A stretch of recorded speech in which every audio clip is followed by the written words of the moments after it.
దేవుని సముఖంలో మనం ప్రార్థించాలా, 7వ రోజు దేవుని సముఖంలో మనం ದೇವರ ಸಮ್ಮುಖದಲ್ಲಿ ಆರಾಧನೆ ಮಾಡುವಾಗ ದೇವರನ್ನು ಆಶೀರ್ವದಿಸುವುದಿಲ್ಲವಾ? Amen, hallelujah.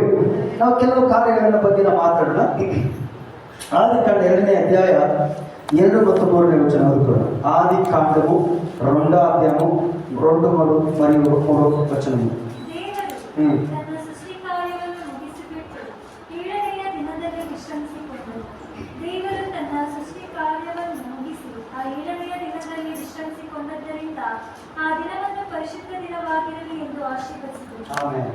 తెలుగు చదవండి.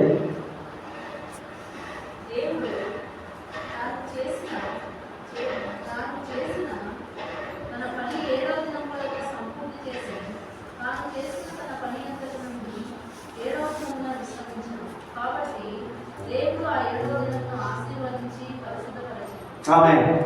ఓకే, ನಾವು ದೇವರ ಸಮ್ಮುಖದಲ್ಲಿ దేవుని సముఖంలో మనం వస్తామంటే, దేవుని సముఖంలో మనం ఆరాధించడానికి వస్తామంటే దానికి ఒక ముఖ్య కారణం ఉన్నది.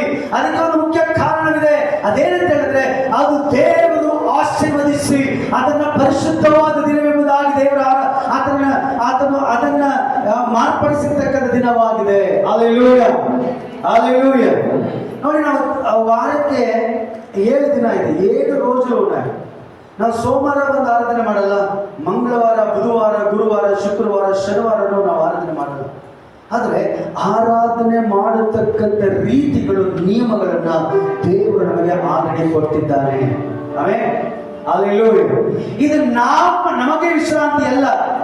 ಭಾನುವಾರ ಅಂತ ಹೇಳಿದ್ರೆ ಅನೇಕ ಜನ ಏನ್ ಮಾಡ್ತಾರೆ, ಬೆಳಗ್ಗೆ ಹೋಗಿ ಮಟನ್ ಅಂಗಡಿಯಲ್ಲಿ ಕ್ಯೂ ನಿಂತ್ಕೊಂಡು 2 kg 3 kg ಮಟನ್ ಚಿಕನ್ ತಗೊಂಡು ಬಂದು ಮಧ್ಯಾಹ್ನಕ್ಕೆ ಮಾಡಿ ತಿಂದು ಏನ್ ಮಾಡ್ತಾರೆ, ಚೆನ್ನಾಗಿ ಏನ್ ಮಾಡ್ತಾರೆ, ನಿದ್ದೆ ಮಾಡ್ತಾರೆ. ಅವ್ರು ತಿಳ್ಕೊಂಡಿದ್ದಾರೆ ಇದು ದೇವರು, ನಾವು ಏನ್ ಮಾಡ್ಬೇಕಿದ್ರೆ ವಿಶ್ರಾಂತಿ ನಾವು ಪಡ್ಕೊಳ್ಬೇಕಂತಕ್ಕಂಥ ದಿನ ಎಂಬುದಾಗಿ ತಿಳ್ಕೊಂಡಿದ್ದಾರೆ. ಅಲ್ಲ ಅಲ್ಲ ಅಲ್ಲ, ವಿಶ್ರಾಂತಿ ಅಂತ ಹೇಳಿದ್ರೆ 7ನೇ ದಿನ ನನ್ನ ಸೃಷ್ಟಿಕರ್ತನಾಗಿರ್ತಕ್ಕಂಥ ದೇವರನ್ನು ಆರಾಧನೆ ಮಾಡತಕ್ಕಂಥ ದಿನ. ಆಮೇಲೆ ನಮಗೆ ವಿಶ್ರಾಂತಿ ಅಲ್ಲ, ದೇವರು ವಿಶ್ರಾಂತಿ ಅಂತ ಹೇಳಿದ್ರೆ ಪ್ರಾರ್ಥನೆಯನ್ನ ಕೇಳೋದಕ್ಕೆ ದೇವರು ಸಿದ್ಧವಾಗಿರ್ತಕ್ಕಂಥ ದಿನ. ಆಮೇಲೆ ಹಲ್ಲೆಲೂಯಾ, ಹಲ್ಲೆಲೂಯಾ, ಹಲ್ಲೆಲೂಯಾ. ನೋಡಿ, ದೇವರು మనము ಸರ್ವಶಕ್ತನ దేవుని ಆರಾಧಿಸದ ಇಡಲ್ಲ. ದೇವರ ವಾಕ್ಯದಲ್ಲಿ చెప్తుంది, ಮಾರ್ಕನ ಸುವಾರ್ತೆ 2ನೇ ಅಧ್ಯಾಯ 27ನೇ ವಚನದಲ್ಲಿ. ಮಾರ್ಕ್ ಸುವಾರ್ತೆ 2వ ಅಧ್ಯಾಯ 27ನೇ ವಚನ.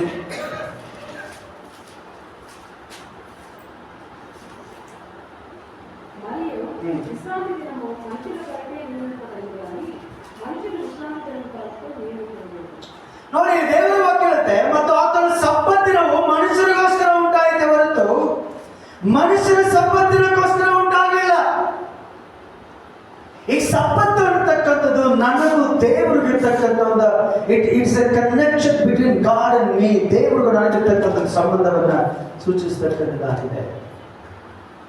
ನಾನು ದೇವರ సముఖದಲ್ಲಿ, దేవుడి సముఖంలో మనం ఆరాధించిన వాడు వచ్చినప్పుడు అయితే దేవుని మీద నాకున్న ప్రేమను అది చూపిస్తుంది. నాకు దేవుని కూడా ಸಂಬಂಧವನ್ನು ಅದು ಗುರುಪಿಸುತ್ತದೆ. ನನಗೂ ದೇವರು ಇರ್ತಕ್ಕಂಥ ಸಂಬಂಧವನ್ನು ಅದು ಸೂಚಿಸ್ತಕ್ಕಂಥದ್ದಾಗಿದೆ. ಹಲ್ಲೆಲೂಯಾ, ಹಲ್ಲೆಲೂಯಾ. We pray, ನಾವು ಪ್ರತಿದಿನ ಪ್ರಾರ್ಥನೆ ಮಾಡ್ತೀವಿ. ಅದು ನಿನ್ನ ವೈಯಕ್ತಿಕವಾಗಿರ್ತಕ್ಕಂಥ ಒಂದು ಕನೆಕ್ಷನ್.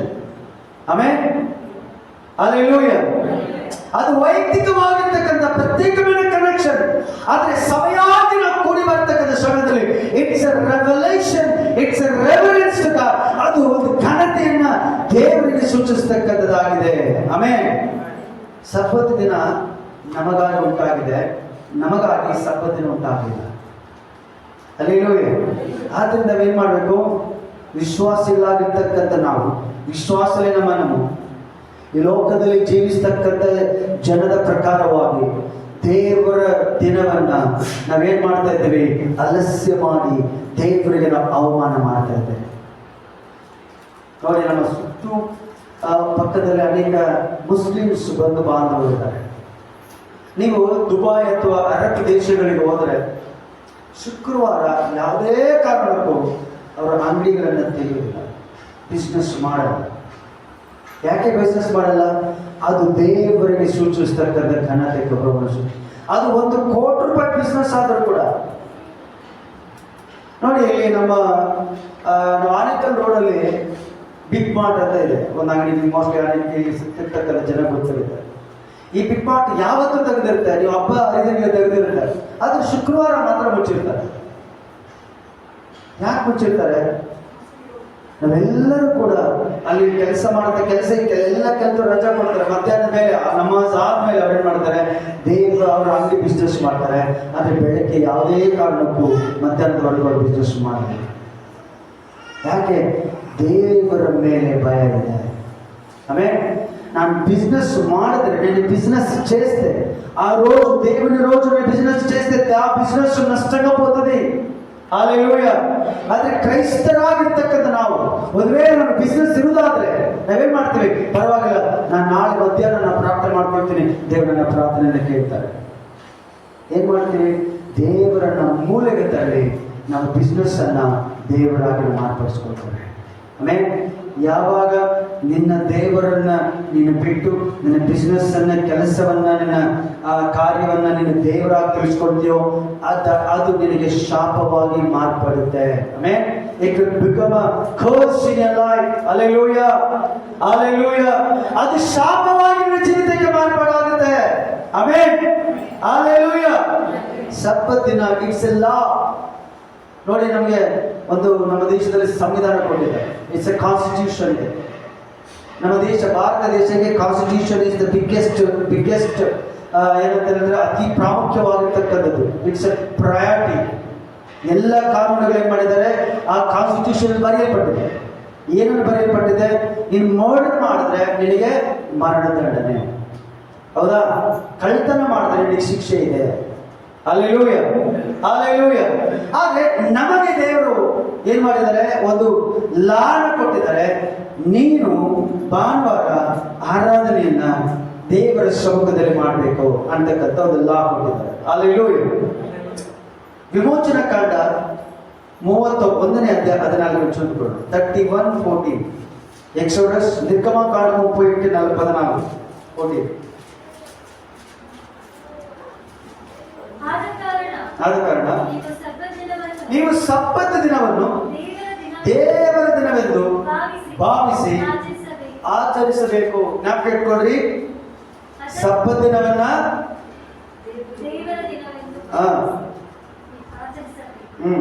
ಅದನ್ನು ಪರಿಶುದ್ಧವಾದದೆಂದು ಎಣಿಸಿ ನಡೆದವನಿಗೆ ಮರಣ ಶಿಕ್ಷೆಯಾಗಬೇಕು.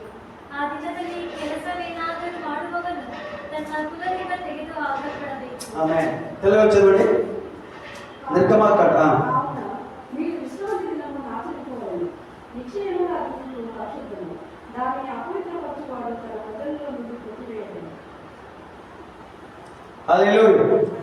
ఇక్కడ దేవుని వాక్యం చెబుతుంది, సబ్బత్ రోజు, సబ్బత్ దిన, విశ్రాంతి దిన, విశ్రాంతి రోజు దేవుని ఎదుట వచ్చి మనం ఆరాధించుకోవాలని దేవుడు ఆజ్ఞాపిస్తున్నాడు. ಹಳೆ ಒಡಂಬಡಿಕೆಯಲ್ಲಿ ದೇವರ ವಾಕ್ಯ ಹೇಳುತ್ತೆ, ವಿಮೋಚನಾ ಕಾಂಡ 31ನೇ ಅಧ್ಯಾಯ 14ನೇ ವಚನದಲ್ಲಿ ದೇವರ ವಾಕ್ಯ ಹೇಳುತ್ತೆ, ನೀನು if you miss the mass you will be punished. ನೀನು ಆರಾಧನೆ ಸಬ್ಬತ್ ದಿನವನ್ನ ನೀನು ಮಿಸ್ ಮಾಡಿದಾದ್ರೆ, ನೀನು ಅದನ್ನ ಹೊಲಸ ಮಾಡಿದಾದ್ರೆ, ಅಪರಿಶುದ್ಧವಾಗಿ ಮಾಡಿದ್ರೆ ನಿನಗೆ ಮರಣ ದಂಡನೆ ವಿಧಿಸತಕ್ಕಂಥದ್ದಾಗಿದೆ. ಹಾಗಾದ್ರೆ ನೀವು ಯೋಚನೆ ಮಾಡ್ಕೊಳ್ರಿ, ನಿಮ್ಮ ಮರಣ ದಂಡನೆ ಅನ್ನತಕ್ಕಂಥದ್ದು ನೀನು ಒಬ್ಬರನ್ನ ಮರ್ಡರ್ ಮಾಡಿದ್ರೆ ಅಥವಾ ನೀನೊಬ್ಬರಿಗೆ ಮೋಸ ಮಾಡಿದ್ರೆ ಅದು ಯಾವ ಶಿಕ್ಷೆನ ಅನುಭವಿಸಲ್ಪಡಬೇಕಾಗುತ್ತೋ ಆ ಶಿಕ್ಷೆಯನ್ನ ಹಳೆಯ ಒಡಂಬಡಿಕೆಯಲ್ಲಿ ಮರಣ ದಂಡನೆಗೆ ಅದು ಹೋಲಿಕೆಯಾಗಿರ್ತಕ್ಕಂಥದ್ದಾಗಿದೆ. ಆಮೇಲೆ ಕಠಿಣವಾದ ಶಿಕ್ಷೆಯನ್ನ ದೇವರು ಇಸ್ರಾಯೇಲರಿಗೆ ಒಂದು ಲಾ ಆಗಿ, ಒಂದು ಕಾನೂನಾಗಿ, ನಿಬಂಧನೆಯಾಗಿ, ವಿಧಿಯಾಗಿ, ನಿಯಮವಾಗಿ ಮಾರ್ಪಡಿಸಿದರು. ಆದ್ರೆ ನಾವು ಹೊಸ ಒಡಂಬಡಿಕೆ ಪಾಸ್ರೆ ನಮಗೇನು ಮರಣದಂಡನೆ ಬರಲ್ಲ. Hallelujah, hallelujah.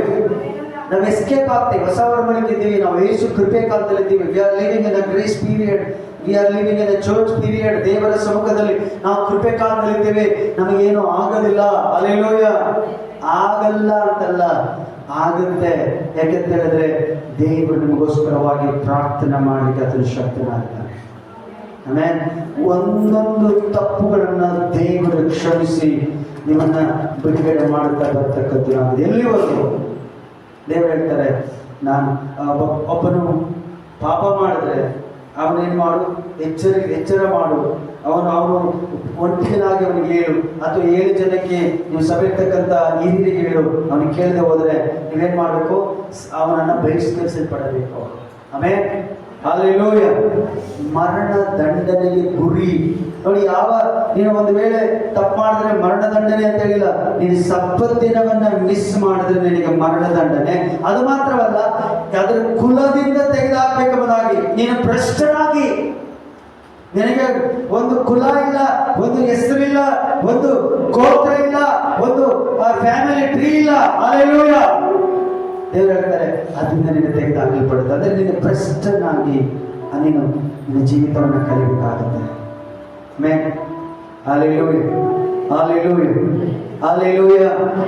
ಶಿಕ್ಷೆ, ದೇವರು ಶಿಕ್ಷೆ ಕೊಡತಕ್ಕಂಥವ್ರಾಗಿದ್ದಾರೆ. ದೇವರ ಶಿಕ್ಷಣ ಆನಂತರ ಇಚ್ಛೆ ಪಡಬಹುದು. ಮನುಷ್ಯರ ಶಿಕ್ಷೆ ಅಲ್ಲ, ದೇವರೇ ನಮಗೆ ಶಿಕ್ಷೆ ಕೊಡಬೇಕಾದ ಶಕ್ತಿ. ಕೆಲವರು ಚೆನ್ನಾಗಿ ಇರ್ತಾರೆ, ಇದಕ್ಕಿದ್ದಾಗೆ ಅವರಿಗೆ ಆಕ್ಸಿಡೆಂಟ್ ಆಗುತ್ತದೆ. ಯಾಕೆ? ದೇವರನ್ನ ಕನ್ನಪಡಿಸಲಿಲ್ಲ, ಸಬ್ಬತ್ತಿನವನ್ನ ಕನ್ನಪಡಿಸಲಿಲ್ಲ, ದೇವರ ಸಮ್ಮುಖದಲ್ಲಿ ಅವರು ಸರಿಯಾಗಿ ಆರಾಧನೆ ಮಾಡಲಿಲ್ಲ. ಆಮೇಲೆ ಅದರಿಂದ ದೇವರು ನಮಗೆ ಶಿಕ್ಷಣ ಕೊಡ್ತಾರೆ. ಶಿಕ್ಷೆ ನಮ್ಮನ್ನು ಸರಿಪಡಿಸೋದಕ್ಕೋಸ್ಕರ ಕೊಡ್ತಾರೆ. ಓಕೆ, ಒಂದು ನೋಡಿ, ಒಬ್ಬ ಸ್ಟೂಡೆಂಟು, ಒಬ್ಬ ಟೀಚರ್ ಒಂದು ಸ್ಟೂಡೆಂಟ್ ಹೊಡಿತಾರೆ ಅಂತ ಹೇಳಿದ್ರೆ ಯಾಕೆ ಹೊಡಿತಾರೆ? ಸ್ಕೂಲಲ್ಲಿ ಯಾಕೆ ಹೊಡಿತಾರೆ ಅವನ್ನ? ಏನು? ಅವನು ಸರಿ ಹೋಗ್ಬೇಕು, ಎಲ್ಲ ವಿಷಯಗಳಲ್ಲಿ, ಎಲ್ಲ ಸಬ್ಜೆಕ್ಟ್ಗಳಲ್ಲಿ ಅವನು ಪಾಸ್ ಆಗಬೇಕು. ಕೊಟ್ಟಂತ ಹೋಮ್ ವರ್ಕ್ ಏನ್ ಮಾಡಬೇಕು? ಬರಿಬೇಕು. ಹಲ್ಲೆಲೂಯಾ. ಅದಕ್ಕೆ ಶಿಕ್ಷೆ ಮಾಡ್ತಾರೆ. ದೇವರು ಕೂಡ ಒಬ್ಬ ಶಿಕ್ಷಕನಾಗಿ ನಮ್ಮನ್ನ ಸರಿಪಡಿಸಬೇಕಾದ ಶಕ್ತನಾಗಿದ್ದಾರೆ. ಆಮೇಲೆ ಒಂದು ತಂದೆಯಾಗಿ ನನ್ನ ಮಕ್ಕಳು ಸರಿಯಾಗಿರಬೇಕು, ಸರಿಯಾದ ಮಾರ್ಗದಲ್ಲಿ ನಡಿಬೇಕು, ಅವರ ಸಮಾಜದಲ್ಲಿ ಒಳ್ಳೆ ವ್ಯಕ್ತಿ ಆಗ್ಬೇಕಂತಕ್ಕಂಥ ಒಂದು ತಂದೆಗೆ ಯಾವ ರೀತಿ ಅವನ ಯೋಜನೆಗಳಿರ್ತೋ ಅದಕ್ಕಿಂತ 1000 ಪಟ್ಟು ಯೋಜನೆಗಳು ನಮ್ಮ ಕರ್ತನಾಗಿರ್ತಕ್ಕಂಥ ಯೇಸು ಕ್ರಿಸ್ತನಿಗೆ ಇದೆ.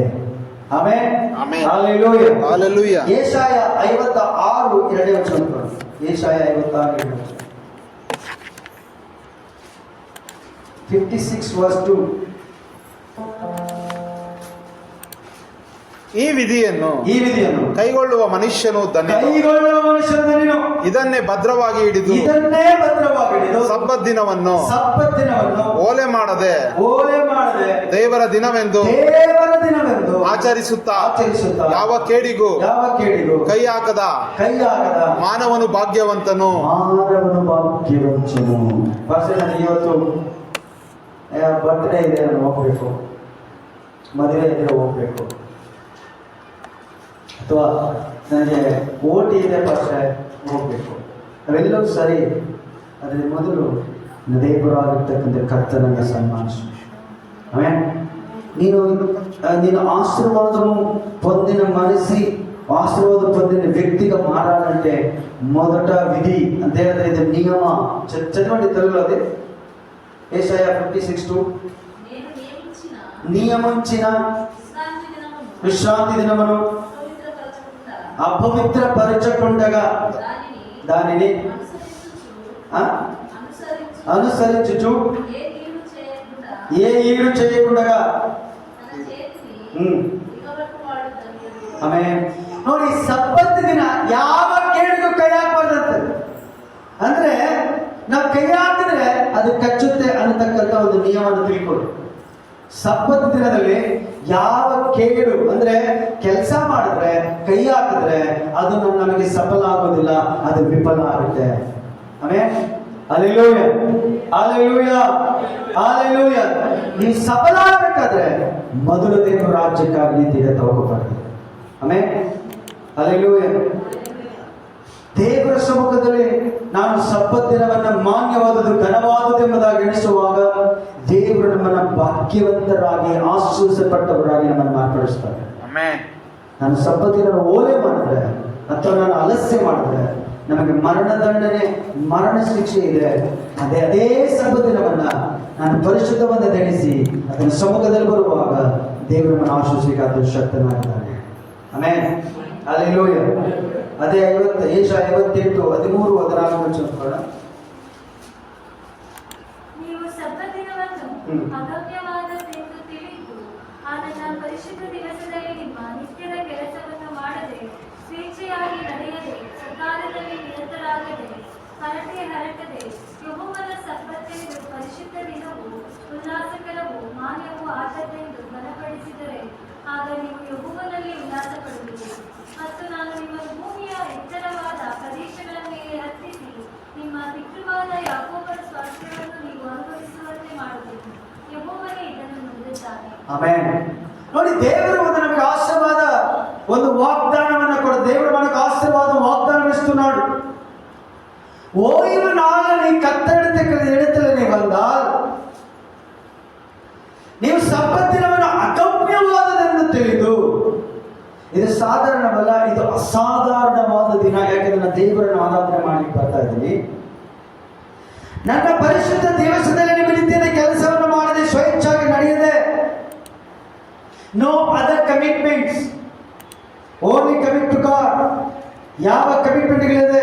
ನಿತ್ಯವಾದ ಕೆಲಸ ಇದೆ ಅಂದ್ರೆ ಓಟಿ ಇದೆ, ಬೋಟಿ ಇದೆ, ಮಟನ್ ತಿನ್ಬೇಕು, ಫಂಕ್ಷನ್ ಹೋಗ್ಬೇಕು, ಎಲ್ಲ ಕೆಲಸ ಬಿಟ್ಟು ದೇವರ ಸಮ್ಮುಖದಲ್ಲಿ ನೀವು ಅಗಮ್ಯವಾದದ್ದನ್ನು ನಡೆಸಿ, ಹರಟೆ ಹೊಡೆಯದೆ, ಸಬ್ಬತ್ತಿನವನ್ನ ಪರಿಶುದ್ಧ ದಿನ ಉಲ್ಲಾಸಕರು ಮಾನ್ಯವಾದದ್ದು ಗಣಪಡಿಸಿದರೆ, ನೀವು ದೇವರ ಸಮ್ಮುಖದಲ್ಲಿ ಬಂದ್ರೆ ನಿಮ್ಮನ್ನು ಆಶ್ರಯಿಸಲಿಕ್ಕೆ ಶಕ್ತನಾಗಿದೆ. ಆಮೆನ್. ದೇವರ ವಾಕ್ಯದ 14ನೇ ವಚನ, ಆಗ ನೀವು ಯೆಹೋವನಲ್ಲಿ ಆನಂದ ಪಡುವಿರಿ. ನಾನು ನಿಮ್ಮನ್ನು ಭೂಮಿ ಎತ್ತರವಾದ ಪ್ರದೇಶಗಳ ಮೇಲೆ ಹತ್ತಿಸಿ. ಹಾಗಂದ್ರೆ ಏನು? ಉನ್ನತ ಸ್ಥಾನ, ಎತ್ತರವಾದ ಪ್ರದೇಶದಲ್ಲಿ ನಿಲ್ಲಿಸಿ ಅಂತ ಹೇಳಿದ್ರೆ, ಎತ್ತರ ಅಂತ ಹೇಳಿದ್ರೆ ನಾನು ದೇವರ ಸಮ್ಮುಖಕ್ಕೆ ಹೋಗತಕ್ಕಂಥವನಾಗಿದ್ದೇನೆ ಎಂಬುದಾಗಿದೆ. ಆಮೆನ್. ಹಲ್ಲೆಲೂಯಾ. ಎತ್ತರವಾದ ಪ್ರದೇಶದ ಮೇಲೆ ಹತ್ತಿಸಿ ನಿಮ್ಮ ಪಿತೃವಾದ ಯಾಕೋಬನ ಸ್ವಾಸ್ಥ್ಯವನ್ನು ಅನುಭವಿಸುವಂತೆ ಮಾಡುವೆನು. ಹಲ್ಲೆಲೂಯಾ. ಯೆಹೋವನೇ ಇದನ್ನ ಮಾಡಿದ್ದಾನೆ. ಯಾಕೋಬನ ಸ್ವಾಸ್ಥ್ಯ, ಅಬ್ರಾಹಮನ ಸ್ವಾಸ್ಥ್ಯ, ಈಸಾಕನ ಸ್ವಾಸ್ಥ್ಯ ಅಂತ ಹೇಳಿದ್ರೆ ಯಾವುದೋ ಕಾಲದಲ್ಲಿ ಬಚ್ಚಿಟ್ಟಿರ್ತಕ್ಕಂಥ ನಿಕ್ಷೇಪಗಳನ್ನು ದೇವರು ನಮಗೆ ಕೊಡ್ಲಿಕ್ಕೆ ಆತನು ಶಕ್ತನಾಗಿದ್ದಾನೆ.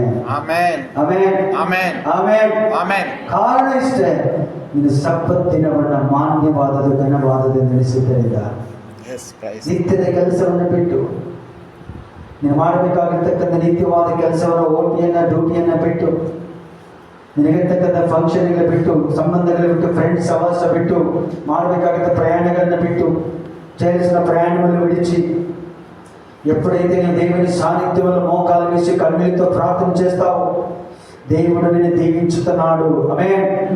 దేవుడు నిన్ను ఆశీర్వదిస్తాడు. భూమి మీద ఎత్తరమైన ప్రదేశంలోకి తీసుకువెళ్ళి, హల్లెలూయా ಹಲ್ಲೆಲೂಯಾ ಅಂದ್ರೆ ಎತ್ತರವಾದ ಪ್ರದೇಶ ಅಂತ ಹೇಳಿದ್ರೆ ಇದುವರೆಗೂ ನೀನು ಕಂಡಿರದಿರತಕ್ಕಂಥ ಉನ್ನತವಾದ ಆಶೀರ್ವಾದವನ್ನು ದೇವರು ಕೊಡಲಿಕ್ಕೆ ಶಕ್ತನಾಗಿದ್ದಾನೆ. ಆಮೆನ್. ಹಲ್ಲೆಲೂಯಾ.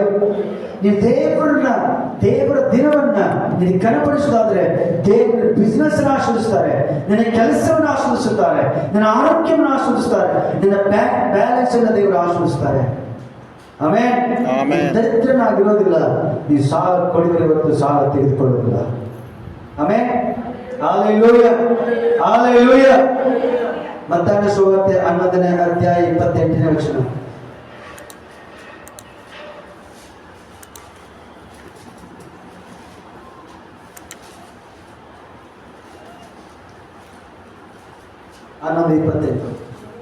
ಕಷ್ಟಪಡುವವರೇ, ಹೊರೆ ಹೊತ್ತವರೇ, ನೀವೆಲ್ಲರೂ ನನ್ನ ಬಳಿಗೆ ಬನ್ನಿರಿ, ನಾನು ನಿಮಗೆ ವಿಶ್ರಾಂತಿ ಕೊಡುವೆನು. ದೇವರು ಹೇಳ್ತಾರೆ, வருத்தப்பட்டு பாரத்தை சுமக்கிறவர்கள் ஏன் எடுத்தவார்கள், நான் இளைப்பாறுதலுக்கு தருவேன். హల్లెలూయా. చదవండి తెలుగులో. ప్రయాసపడి భారము మోసుకుంటున్న సమస్త జనులారా నా ఎదుట రండి, నేను మీకు విశ్రాంతి కలుగజేస్తాను. ನಾವೇನ್ ಮಾಡ್ತಾ ಇದೀವಿ? ನಾವೆಲ್ಲಾ ಭಾರವನ್ನ ನಾವು ತಲೆ ಮೇಲೆ ಹೊತ್ತುಕೊಂಡು ಏನ್ ಮಾಡ್ತಾ ಇದೀವಿ? ದೇವರನ್ನ ಬಿಟ್ಟು ದೇವರಿಂದ ದೂರ ಹೋಗಿ ಎಳೆದಾಡ್ತಕ್ಕಂಥವ್ರಾಗಿದೆ. ಅದಕ್ಕೆ ಯೇಸು ಹೇಳ್ತಾರೆ, ಎಲ್ಲಿ ಕಷ್ಟಪಡುವರು ఎవరెవరు ಎಲ್ಲರೂ ನಮ್ಮ ಬಳಿ ಬಂದು ವಿಶ್ರಾಂತಿ ಎಲ್ಲಿ ಸಿಗುತ್ತೆ? ದೇವರ ಸಮ್ಮುಖದಲ್ಲಿ ಸಬ್ಬತ್ ದಿನದಲ್ಲಿ ದೇವರ ಆರಾಧನೆ ಮಾಡುವಾಗ. ಆಮೆನ್. ಹಲ್ಲೆಲೂಯಾ. ವಿಶ್ರಾಂತಿ ಅಂತ ನಾವು ಕೇಳುವಾಗ it's a only thing that we are in the house of god. ದೇವರ ಆಲಯದಲ್ಲಿ ನಾವು ಆರಾಧನೆ ಮಾಡತಕ್ಕಂಥದ್ದು. ಆಮೆನ್. ಹಲ್ಲೆಲೂಯಾ. ಹಲ್ಲೆಲೂಯಾ. ಯಾವಾಗ ದೇವರ ಆಲಯದಲ್ಲಿ ನಾವು ಆರಾಧನೆ ಮಾಡಲಿಕ್ಕೆ ಪ್ರಾರಂಭ ಮಾಡ್ತೀವೋ ನಮಗಿರ್ತಕ್ಕಂಥ ಕಷ್ಟವೋ, ಕಣ್ಣೀರು, ಹಿಂಸೆ, ಬಾಧೆ, ಅವಮಾನ, ನಿಂದನೆ, ಸಾಲ, ಸಂಕಷ್ಟಗಳು ಎಲ್ಲವನ್ನು ಕೂಡ ದೇವರು ತೆಗೆದಾಕಿ ನಮಗೆ ಸಮಾಧಾನ ಕೊಡಲಿಕ್ಕೆ ಶಕ್ತನಾಗಿದ್ದಾನೆ. ಆಮೆನ್. ಹಲ್ಲೆಲೂಯಾ. ಇದಕ್ಕೆ ಸ್ವಾಮಿ ಹೇಳ್ತಾರೆ ಕೀರ್ತನೆ 37:5 ವಚನದಲ್ಲಿ, Psalm 37:5,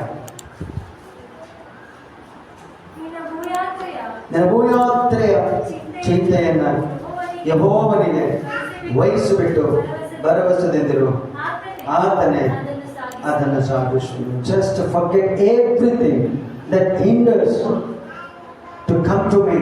ನನ್ನ ಬಳಿ ಬರೋದಕ್ಕೆ ಯಾವ ಯಾವ ಕಾರ್ಯಗಳಿಗೆ ತಡೆ ಮಾಡುತ್ತೋ, ಸಾಲ ತಡೆ ಮಾಡುತ್ತೋ, ಆರೋಗ್ಯ ತಡೆ ಮಾಡುತ್ತೋ, ಯಾವ ವಿಷಯದಿಂದ ತಡೆ ಮಾಡುತ್ತೆ, ಚಿಂತೆ ತಡೆ ಮಾಡುತ್ತೆ, ಎಲ್ಲವನ್ನ ಬಿಟ್ಟು ಕರ್ತನ ಮೇಲೆ ಆಕೆ ಬರುವಾಗ ದೇವರು ಹೇಳ್ತಾರೆ, I will carry all your problems, I will solve you all your debts, all your problems, all your financial crisis, everything. ನಾನು ಎಲ್ಲವನ್ನ ಕೂಡ ಬಿಡುಗಡೆ ಮಾಡಿ ಸಮಾಧಾನ ಕೊಡ್ತೇನೆ. ಆಮೆನ್. ಹಲ್ಲೆಲೂಯಾ. ಹಲ್ಲೆಲೂಯಾ. ಆದ್ದರಿಂದ ಇನ್ನೊಂದು ವಚನ ಓದಿಕೊಳ್ಳೋಣ. ಇಬ್ರಿಯರಿಗೆ ಬರೆದ ಪತ್ರಿಕೆ 4ನೇ ಅಧ್ಯಾಯ 1ನೇ ವಚನ. Hebrews chapter 4:1. ದೇವರ ವಿಶ್ರಾಂತಿಯಲ್ಲಿ ಸೇರಬಹುದೆಂಬ ವಾಗ್ದಾನವು ನಿಮ್ಮ ಇರುವಲ್ಲಿ ನಿಮ್ಮೊಳಗೆ ಯಾವನಾದರೂ ಆ ವಾಗ್ದಾನದ ಫಲವನ್ನು ಹೊಂದದೆ ತಪ್ಪುವವನಾದನು ಎಂದು ನಾವು ಭಯಪಡೋಣ. ಆಮೆನ್. ಇನ್ನೂ ಇದೆ, ಯಾವುದಿದೆ? ವಿಶ್ರಾಂತಿ ಅನ್ನತಕ್ಕಂಥ, ಸಬ್ಬತ್ ಅನ್ನತಕ್ಕಂಥ, ಆ ದೇವರ ಆರಾಧನೆ ಅನ್ನತಕ್ಕಂಥ, ಭಾನುವಾರ ಪುನರುತ್ಥಾನವಾದ ದಿನ ನಾವು ದೇವರನ್ನು ಆರಾಧಿಸತಕ್ಕಂಥದ್ದಾಗಿದೆ ಎಂಬುದಾಗಿ ವಾಗ್ದಾನ ಇನ್ನೂ ಇದೆ. Still is there. ನಿಮ್ಮೊಳಗೆ ಯಾವನಾದರೂ ಆ ವಾಗ್ದಾನದ ಫಲವನ್ನು ಹೊಂದದೆ ತಪ್ಪಿ ಹೋದಾನೆಂದು ನಾವು ಭಯಪಡೋಣ. Let us fear. ನಾವು ದೇವರ ಸಮ್ಮುಖದಲ್ಲಿ ಭಯಪಡೋಣ. ಆ ವಾಕ್ಯ ನಮಗೆ ಸಾರಣವಾಗಿದೆ. ನಾವು ಸೇರಬೇಕು, ನಾವು ವಿಶ್ರಾಂತಿಯಲ್ಲಿ ಸೇರಬೇಕು ಅಂತ ಹೇಳಿದ್ರೆ ಪರಲೋಕದ ಇನ್ನೊಂದು ವಿಶ್ರಾಂತಿ ಹೇಳಿದ್ರೆ ಪರಲೋಕದಲ್ಲಿ ಸೇರ್ತಕ್ಕಂಥದ್ದು. ಆ ವಿಶ್ರಾಂತಿಯಲ್ಲಿ ಸೇರ್ಬೇಕಾದ್ರೆ ಈ ವಿಶ್ರಾಂತಿ ದಿನದಲ್ಲಿ ನಾವು ಸೇರಬೇಕು. ಅಲ್ಲಿ అక్కడ మనము చేరాలంటే ఈ విశ్రాంతి రోజు మనం ఇక్కడ కూడి మనం ప్రార్థించాలి, ఆరాధించాలి, దేవుని వాక్యం వినాలి. హల్లెలూయా. నిరంతరమైన విశ్రాంతి ఇది తాత్కాలికమైన విశ్రాంతి. భూమి మీద ఉండదాకా మనకు విశ్రాంతి, భూమి ಮೇಲೆ ಇರುವವರೆಗೂ ಸಬ್ಬತ್ ಅನ್ನತಕ್ಕಂಥ ವಿಶ್ರಾಂತಿಯಲ್ಲಿ ಕೂಡಿ ಬರಬೇಕು. ಹಲ್ಲೆಲೂಯಾ. ಹಲ್ಲೆಲೂಯಾ. ಗಲಾತ್ಯದವರಿಗೆ ಬರೆದ ಪತ್ರಿಕೆ 5ನೇ ಅಧ್ಯಾಯ 1ನೇ ವಚನ. Galatians chapter 5:1.